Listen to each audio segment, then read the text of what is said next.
Back here on the show, our radio audience will return in less than 2 minutes' time. That's when we'll bring in Bill Cowher, who's hanging out in our Zoom room right now. And I just, love it.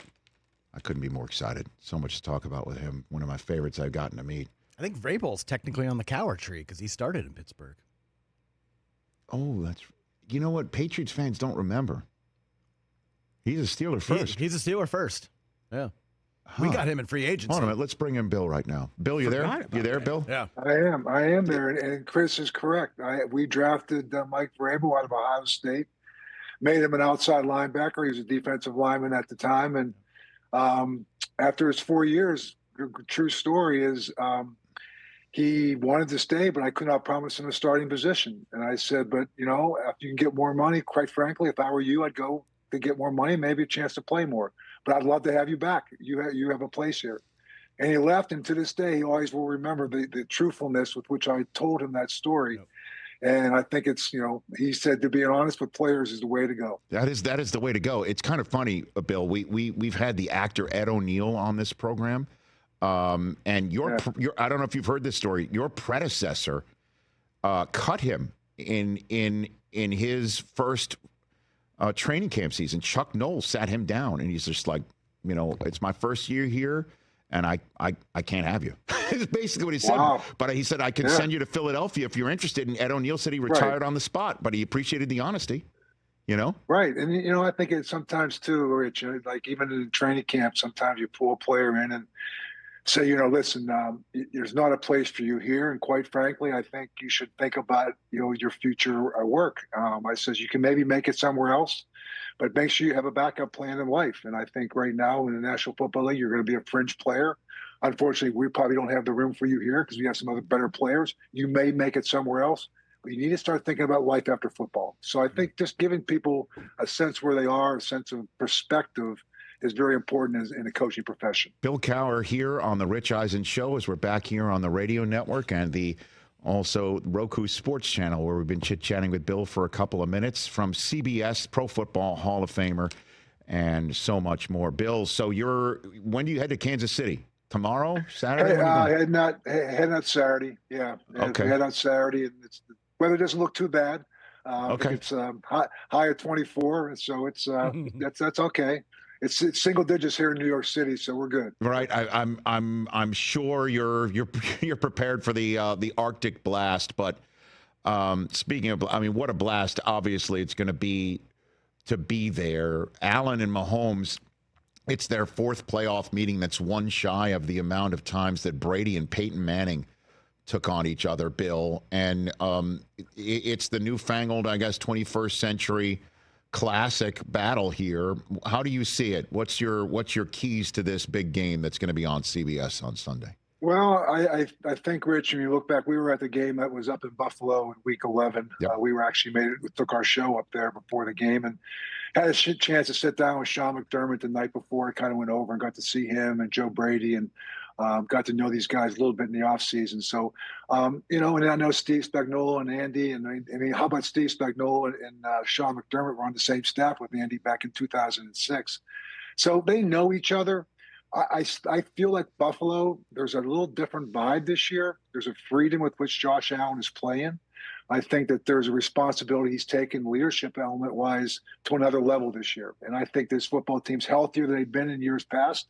A little bit of different identity, almost a run-first team. And then you go back to the Kansas City Chiefs, and how comfortable are they in one-score games? All these games in the fourth quarter, whether it's special teams blocking kicks, offense or defense. This has been a football team that just is very comfortable in close games. They know how to win these games in the playoffs. Patrick Mahomes, he didn't use his feet in this last game. I could see him using his feet a little bit more in this game. He always does in the playoffs. And certainly it's Travis Kelce time. So I think it's going to be a classic matchup. I think the turnovers of both these teams have done a great job of minimizing turnovers. They don't beat themselves. So it's almost like which one's going to blink. Can they stay patient as this game starts to unfold? So you said a couple things I want to pull the string on a little bit more here. And what you said about the Bills, that there's just a different feeling here. I agree with you. I'd love to try and put my finger on it a little bit more because I have been saying that all year long that this is the best team Josh Allen has been quarterbacking because And it may not be the best, if you will, roster with bold-faced names here and there and maybe on your fantasy team, but the sum of its parts, this is the best team. And I'm wondering what is it that you're referring to? And I think you nailed it, because I think the biggest thing is look at the wide receiver room. A year ago, you had Gabe Davis and Steph Diggs, and I felt there was like this sense that I had to keep everybody involved, making sure I keep everybody happy. He comes into this year, he's got Keon Coleman, Shaquille Collier, Curtis Samuel. And you know what? There's a freedom that he has. He's not worried about keeping anybody healthy or happy. He's worried about just doing the right thing and spreading the ball around. He's got Kincaid. He's got Knox. So, and then James Cook, all of a sudden this running game with Ty Johnson, they kind of Joe Brady, they've gotten into the same page. I think he came in with this sense of purpose. You know what?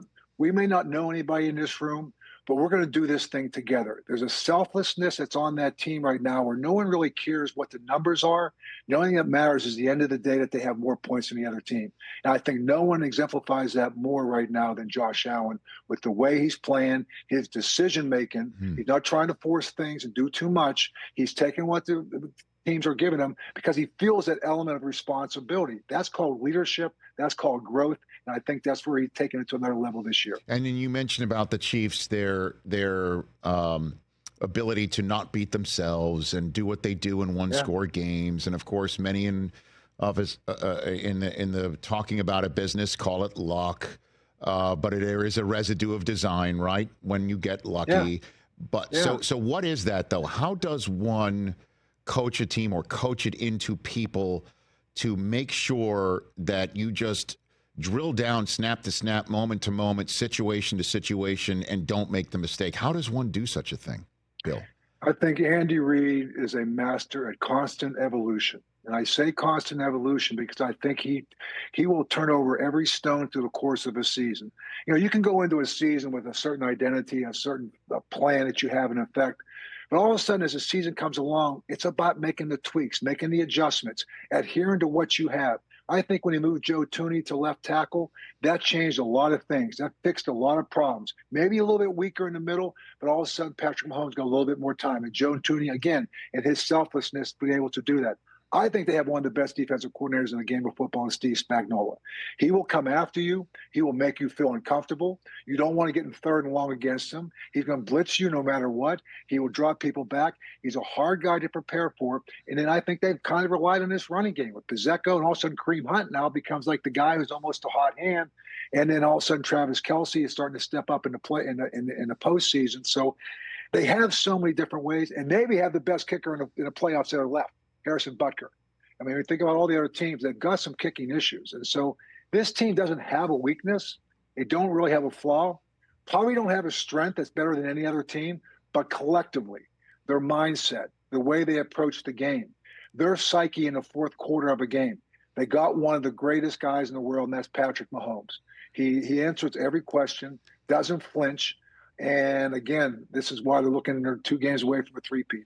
So do you as a coach constantly bring up situations and game it out? I mean, that's what I'm saying. How do you get a unit to not make the mistake and win all these close games? Or is it just, hey, they've got the good fortune of having won 2 in a row and 3 out of 4 and things of that nature, you know? They don't even talk that way, Rich. They stay in the now. I think when you're doing something that's special, you don't ponder what you did. You don't sit there ponder what's going on. You don't reflect what you just did.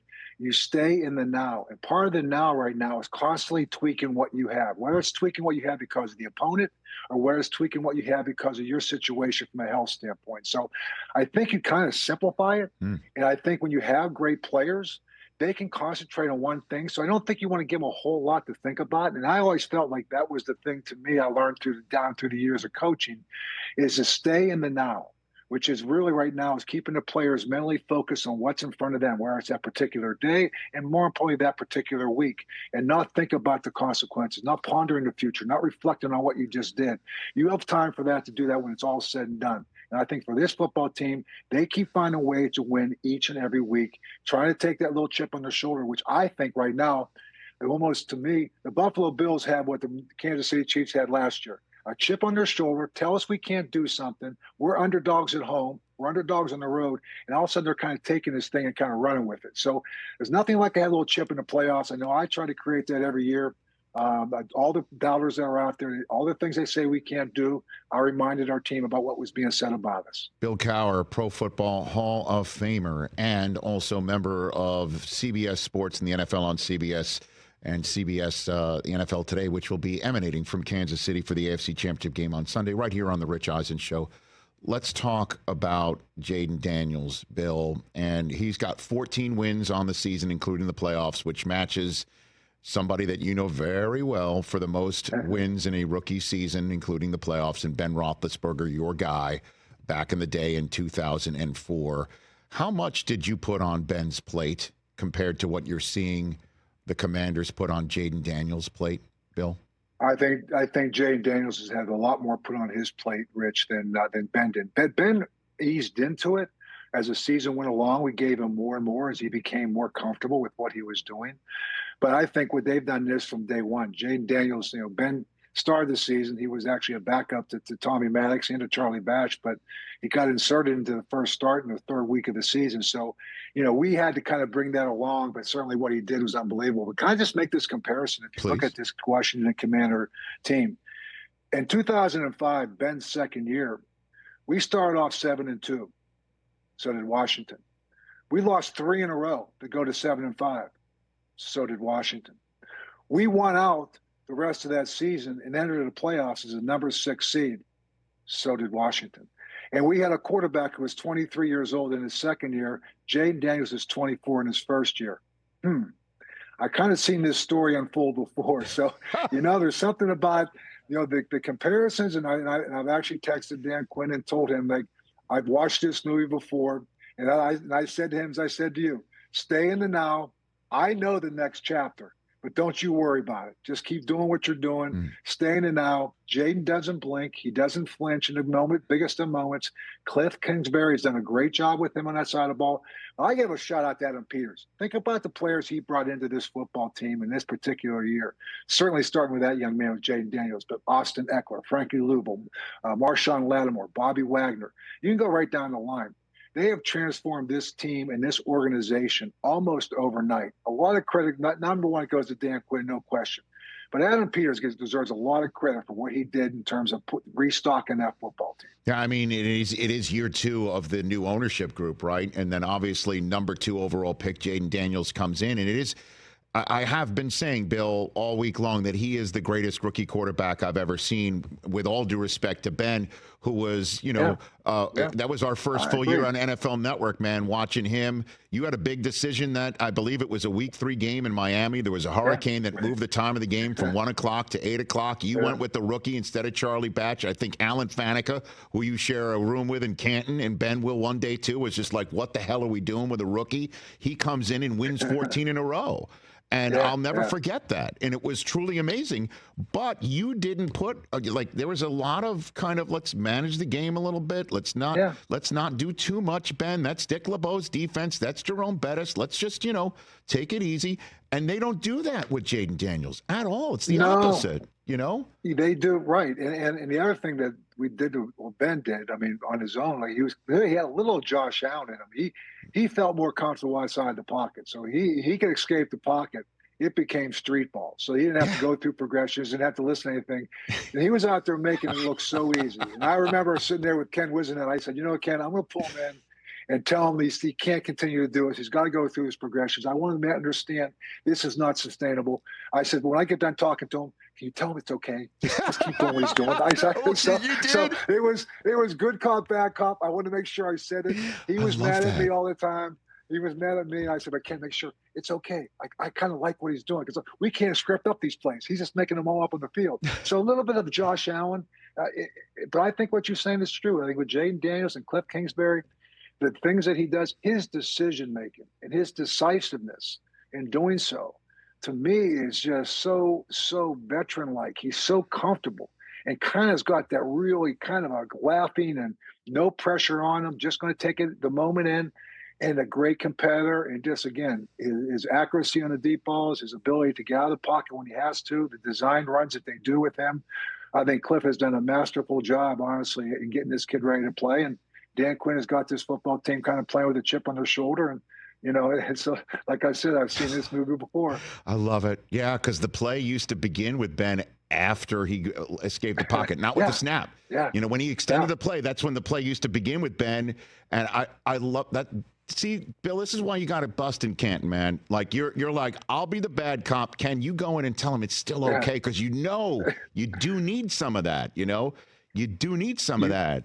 You don't want to harness greatness. We had another guy in Troy Polamalu. At times he would abandon whatever the defensive call was, and he would do things that honestly, when he did it, we were the first one to be surprised by it as well, as was the offense. But I says, sometimes you have to trust the players and give them the freedom when you know that 90% of the time it's going to be the right thing to do, and you want them to feel like they're Superman on that field. And I don't want to harness that. I will pull you back when you start to get maybe a little bit too much and careless and reckless with what you're doing.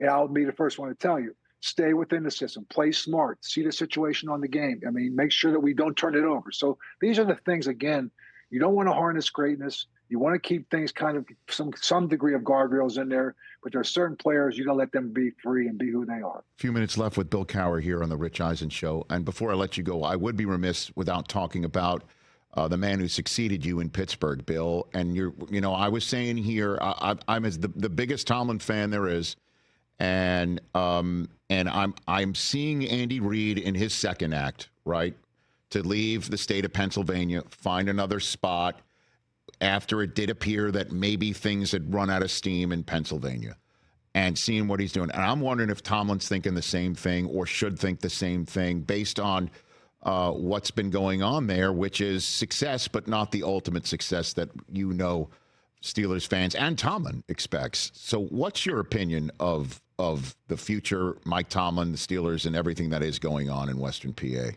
Bill? Well, I will say this. No one is more frustrated or disappointed in how the season ended than Mike Tomlin. I will say that, too. I was in there earlier this year and did a sit-down with Russell Wilson. They've made some tweaks. They've tried to make some changes on the staff, and maybe there'll be more to be had. But I know for that man right there that winning championships is what he is all about. And he's not going to run away from anything. He's not going to be pushed out of anything. He'll have more resolve than he's ever had before. That's just who he is, and that's how he's wired. That being said, there's going to be some uncomfortable conversations that they've had to have. And I know that Art Rooney will be a part of that. Omar Khan will be a part of that. They'll sit down and look at what their options are and have a plan moving forward. I think it starts more so than a quarterback position. I think it's got to start with that defensive staff. And philosophically speaking, where do we go from here? Then if you talk about philosophically speaking, where we go from here, then you start to assemble the people around you that you can plant into those pieces into that puzzle. So again, I think they got a chance to get away. I think the worst thing you could do is make rash decisions and not be hasty in doing that. Remove the emotion. And I think that that's what happened last week. And I think as they came back this week, there'll be a lot of those conversations you're going to have. They'll have to have a vision that's aligned and have to make whatever change they deem needs to be made to get a different result. And that's basically how you're going to go about it.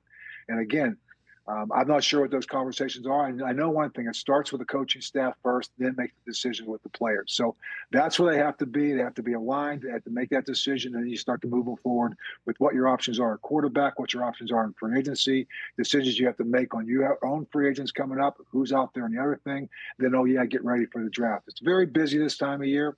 I know he embraces that part of it, and we'll see what happens in the next couple of weeks because I think it starts with the whole coaching staff. If you don't mind pulling the curtain back, what is it like to have a difficult conversation with the Rooneys? What is, because I'm sure you had them. You had to have had them, right? I mean, and they are the platinum standard. If that might even be devaluing the precious metal in terms of the standard of patience and continuity. But what is it like to have a conversation, a difficult chat with the Rooneys? Bill? You know what, Rich? It's total transparency in a room. And it's not being hurt by someone's feelings, not being hurt by disagreeing with someone. Sitting there and talking about what's in the best interest of your football team. Recognizing there have to be some, you're going to have to have some collaboration between you, which means some sacrifice on everybody's part to walk out of that room with a collective agreement with what that decision may be. So there's things you have to say. There's reasons for it. As you watch it, why were these things not done? Why were these things certainly done? I think those things, I know when I was there, were talked about as we were doing them. But a lot of times you just don't have the opportunity to sit back and look at the thing collectively because you're working week to week. And so I think it's very important that the GM and Omar and Mike have a relationship, and I know Art will have a relationship with them. And so we'll all sit down and sit back and reflect right now on what happened, what went wrong down the stretch to lose those 5 straight games. Is there anything we could have done differently?